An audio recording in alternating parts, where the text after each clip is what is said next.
Welcome to Wall Street Confidential on TheStreet.com TV. I'm Farnoosh Torabi. Welcome, Jim Cramer. Jim, I was on the Hovnanian conference call last week, and we hear, calls for recession. And, Hovnanian being a luxury home builder, losing my paper here, versus Toll Brothers. Let's talk about the I don't regard Hovnanian as a luxury home builder.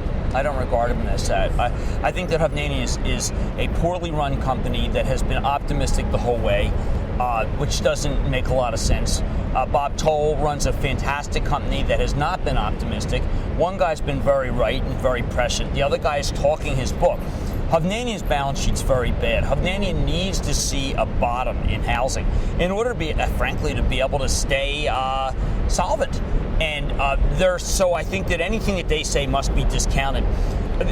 The housing across the board is going down. This gigantic sale that Hovnanian does, they're really risking the company if they do not get a lot of houses sold. You'll clearly then mark down their inventory. They have a thing called impairment in housing, which is that if there's a lot that if you know you're going to build a house on and you can't get your money back from the cost of the lot and the cost of the home, you have to impair. And when you impair, you write down the book, and when you do that, write down the equity, you can then trigger a revolver have to be paid off by banks. All of this is happening right now in the home builders. Plus, there's a lot of home builders that offer dividends. That are high.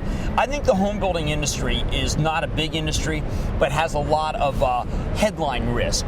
And people must read Toll.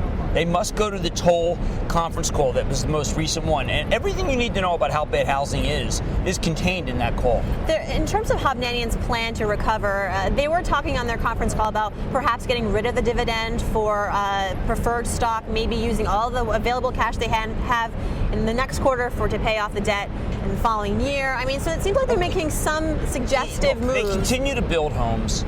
They need to scale back. Fort Myers. They continue to be in bad areas. Let's just rank them. They're not as bad as Beazer. They're not as bad as Standard Pacific. They're not as bad as Centex. They can make it. They're not as bad as KB Homes. They're probably equal to Horton and equal to Pulte. And they're clearly nowhere near as good as Toll. Okay, thanks a lot, Jim Cramer, on the home builders. Thanks so much. This is Wall Street Confidential. I'm Farnoosh Torabi. Stay tuned for more.